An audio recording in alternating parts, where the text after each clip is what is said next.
Bienvenidos a Programación Orientada a Objetos en nuestro lenguaje Java.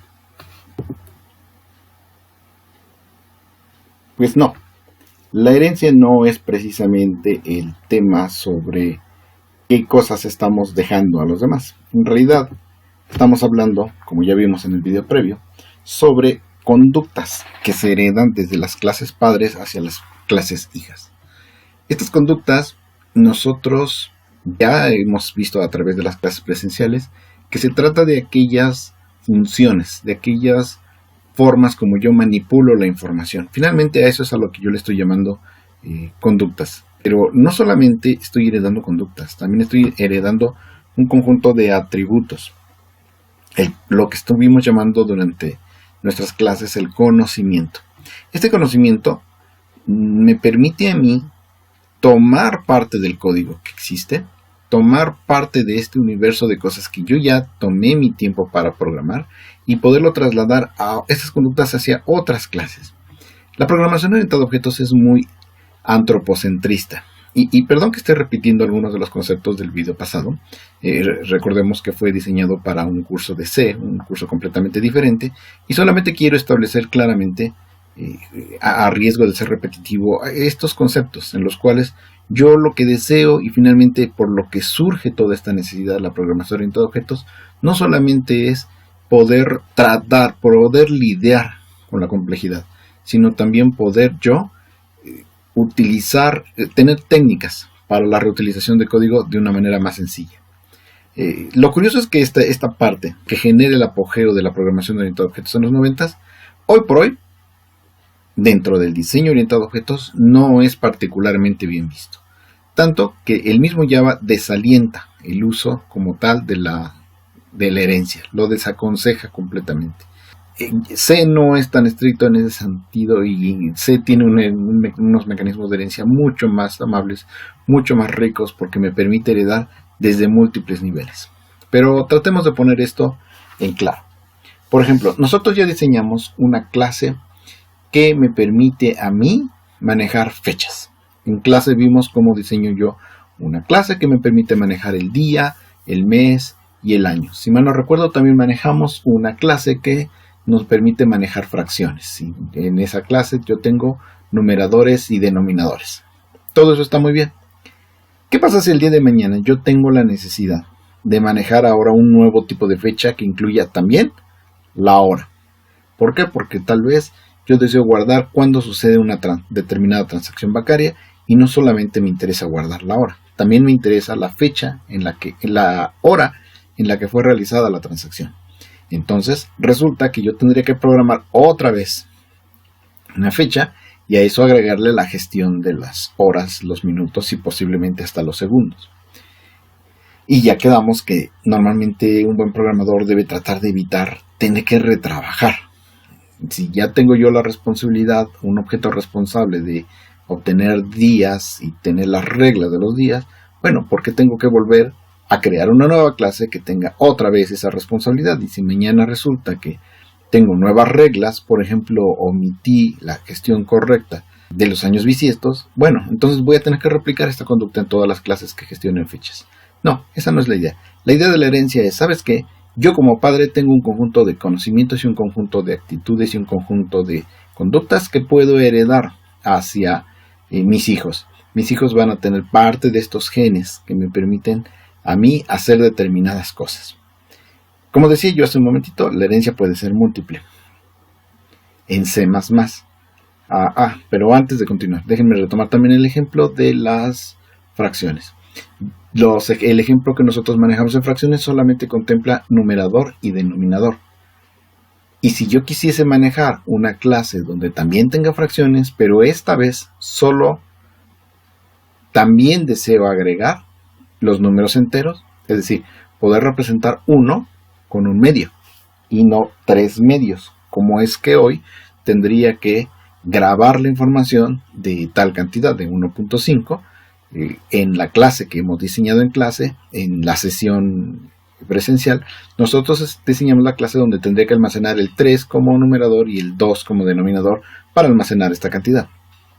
Sin embargo, para presentarla tal vez al usuario, esto no me sea tan conveniente y yo más bien necesite presentarlo, expresándolo en la cantidad de números enteros que me da una determinada fracción. Y eso, de hecho, es lo que más normalmente deseará ver mi usuario. Entonces, en este caso también yo voy a tener una clase que sabe sumar, restar, multiplicar y dividir fracciones y que seguramente necesita heredar el conocimiento hacia una clase que hereda, hacia una clase que toma esos conocimientos sobre cómo hacer las cosas para poder tener una pequeña y muy sutil diferencia, porque finalmente ese es el tema. Yo cuando estoy clasificando los objetos, como nos lo sugiere tanto Bush como Rebeca, nos dicen, clasifica los objetos y observa cuáles son las semejanzas, realiza la abstracción de las clases, de tal manera que tú lo que tienes es el conjunto de características que los hace comunes. Y tan pronto lo tengas, ahora observa cuáles clases se parecen a cosas que tú ya tienes trabajando, cuáles cosas se parecen a elementos que tú ya has diseñado y que más bien identifican una nueva clasificación. En el tema del acceso, que también ya se vio en el video pasado, nosotros estuvimos enfocados al tema de que existían hasta la sesión pasada dos tipos de accesos muy claros que nosotros teníamos. El acceso público, en el cual cualquier objeto puede visualizar las cosas que ve el componente, y el acceso privado, en donde solamente el componente podía ver sus propios métodos. Pensemos, solo para recalcarlo, que yo tengo la clase fracción, y la clase fracción sabe, por ejemplo, reducirse a sí misma. Si yo tengo un número como 2/4, entonces al invocar al método reduce, esos 2/4 se pueden transformar en un medio a través de este método que se llama reduce. Pero reduce no es un método que tal vez a mí me interese exponer. Es un método que probablemente después de cada operación de multiplicación, suma, resta o cualquier otra cosa que sepa hacer mi clase, se va a invocar de manera automática para que el resultado siempre se presente en la manera más reducida posible. Eso es lo que me da a mí, lo que me determina qué cosas deben ser privadas. Aquellos métodos, aquel conocimiento que me sirve a mí, pero no le debería de servir a todos los demás. Cuando presenté el tema de los objetos, yo lo presentaba con el tema de la pizzería. Realmente el cómo se surtan en la pizzería, el que cuántos hornos tengan o si las motocicletas funcionan, esas son cosas que solamente le competen a la pizzería para su propio manejo interno, para la gestión de cómo van a elaborar ellos el producto, el servicio para el cual los estoy contratando. Porque finalmente de eso se trata la programación orientada a objetos, de tener un conjunto de responsables de proveer determinados servicios. Con la herencia ahora tenemos este nuevo tipo de acceso, que es el acceso protegido, en el cual yo puedo ver cosas que sabe hacer mi padre. Puedo ver elementos que le pertenecen a él, aunque no sean míos propiamente. Y mi padre, por supuesto, puede protegerse para que los hijos puedan ver aquello que él les está permitiendo, pero no necesariamente tengan que ver con acciones muy propias de ellos. Entonces, lo que yo voy a tener aquí con el especificador es que eso es que si es público, absolutamente cualquier objeto dentro de la propia clase, dentro de una clase derivada, entiéndase por derivada un hijo, o un objeto fuera de la clase, alguien que no pertenece a la jerarquía de clases, puede acceder y puede observar, sin ningún problema. Un elemento privado, puede verlo desde la propia clase y puedo verlo. La lámina está mal. Un elemento protegido, están invertidos privado y protegido. Un elemento protegido me permite a mí visualizar los elementos desde la propia clase y desde un hijo, pero objetos fuera de la clase no pueden ver los elementos protegidos, mientras que un elemento privado solamente es accesible desde la misma clase. Ahí están invertidos. Se está indicando en este momento en el video. Los objetos que están heredando usan aquello que heredan utilizando la mismita sintaxis que se utilizaría en cualquier objeto. Si yo en el padre tengo el numerador y lo heredo hacia un hijo, El hijo, a su vez, va a utilizar la mismita sintaxis como si él lo hubiera declarado. De la misma manera, si el padre tiene definido una función y esta función se puede heredar, entonces esa sintaxis con la que yo lo invocaría en el padre, igualmente la utilizo en el hijo para poder trabajar. La sintaxis es la siguiente. Class, mi clase heredera, es decir, aquella que está recibiendo todos los métodos, la que está recibiendo el conocimiento, y extiende mi clase base. Por clase base voy a entender la clase padre, la clase que me está heredando a mí todo el conocimiento. Evidentemente yo aquí estoy diciendo que con este extens estoy ampliando las capacidades de la clase padre. Si el papá, por poner el ejemplo que estábamos utilizando del numerador y denominador, si mi papá solamente sabe manejar numerador y denominador, ahora yo voy a tener la gestión para poder manejar los números enteros junto con su numerador y su denominador. Por eso la palabra extens está muy relacionado con este tema de que la clase heredera amplía las capacidades de la clase base, de la clase padre. El resto de los métodos se declaran exactamente igual, con la única salvedad de que aquí en cada uno de las variables o cada uno de los métodos que vayan a pertenecer solamente a esta clase, pero que quiere heredar hacia mis hijos, pues van a utilizar el identificador de acceso, el especificador de acceso protected para poder especificarlo. Otra cosa divertida está en que, a diferencia de lo que sucede en C, y lo he repetido varias veces, yo no puedo heredar de varios padres. Si yo tuviera una ventana, probablemente esta ventana quisiera que heredara desde una clase que maneje el color y una clase que maneje áreas. Sin embargo, aquí en Java solamente puedo tener un padre, no puedo tener dos o más. Veamos un ejemplo de lo que estamos platicando antes de continuar con los demás temas. En esta clase, en este programita, vamos a manejar un par de objetos. Entonces, para empezar, lo que vamos a hacer es, primero y antes que nada, crear un paquetito, un programita, una clasecita que nos permita usarla como clase base. Vamos a imaginar una nueva clase, una clase base sencilla, que se llame clase base. No importa qué es lo que va a manejar. En este momento no me interesa ser muy específico, solamente mostrar algunos conceptos. En esta clase base voy a manejar un entero y un flotante f y una cadena. Cualquier cosa. Realmente no me interesa particularmente hacerla particularmente complicada. Bien, una vez que hago eso, vamos entonces tic, tic, insertar sus setters y sus getters para que esté completa la clase. Ahí está. Y solo por diversión, estos no me gustaron aquí, vamos a poner todo junto. La regla del programador dice que todo lo que debe ir junto y lo que debe ir separado debe ir en otra sección. Entonces vamos a poner esto aquí, solo porque no me gustó cómo lo hizo. Listo, ya está.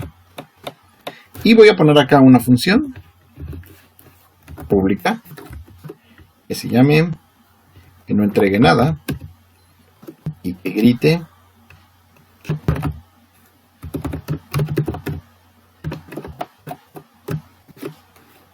así. Lo que va a hacer esta función simplemente es que va a decir que está viva.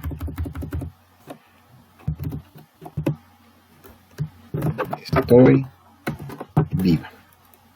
Listo. Es todo lo que va a hacer esta clase.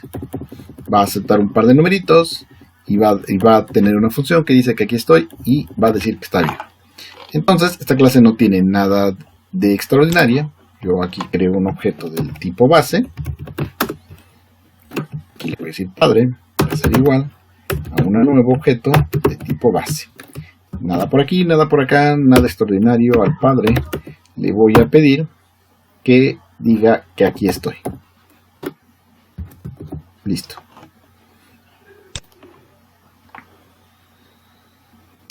Sin sorpresa observamos que al invocar al padre está ejecutando el método y dice que está viva. Cuando yo ejecuto línea por línea este código, podemos observar que en cuanto yo creo el objeto, aquí se me crea una instancia de cada una de las variables que he declarado, la variable i, la variable f y la variable s. Ninguna sorpresa hasta este punto. Bien, vamos a detenerlo. Ahora vamos a crear una nueva clase, y esta va a ser nuestra clase hija. Terminar. La clase hija es esta, y originalmente no tiene nada. Aquí es donde viene la magia. Yo en este momento voy a extender la clase de manera que pueda heredar directamente desde la clase base. Observemos que el error desapareció. ¿Vale? Y voy a quitar esto solo para mostrar cuán vacía está mi clase. Lo único que estoy declarando es la clase hija y diciendo que hereda desde la clase base. Me vengo al programa principal y aquí voy a decir, quiero crear una hija. ¿Qué nombre les gustaría para una hija? Pues no se me ocurre, así que le vamos a poner hijita, es igual a una nueva clase, hija, paréntesis, paréntesis, punto y coma. Todos sabemos que cuando esto sucede, yo cuando pongo el nombre de la instancia, el nombre del objeto, como lo estoy haciendo en este momento, en el momento en que pongo el punto, aparece como sugerencia aquellos datos y aquellos métodos que le pertenecen al objeto. Y observen qué sucede. En el momento en que he puesto el punto, aparecen las tres variables f y s y el método aquí estoy. Elijo el método aquí estoy y observemos que cuando yo ejecuto hay un doble estoy viva. ¿Pero cómo? Aquí la hija no tiene código. No tiene código. Sin embargo, la extensión, la herencia que estamos realizando desde la clase base me permite a mí utilizar todo lo que el padre está compartiéndole. Le está compartiendo el método aquí estoy y le está compartiendo todos y cada uno de sus datos. Por esa razón, cuando estoy aquí, este método, esta clase puede sin ningún problema utilizar las cosas que está haciendo su padre. Bien, como esta es una extensión, este puede tener a su vez su propio método. Acá también. Y aquí vamos a poner. Acá también. Listo.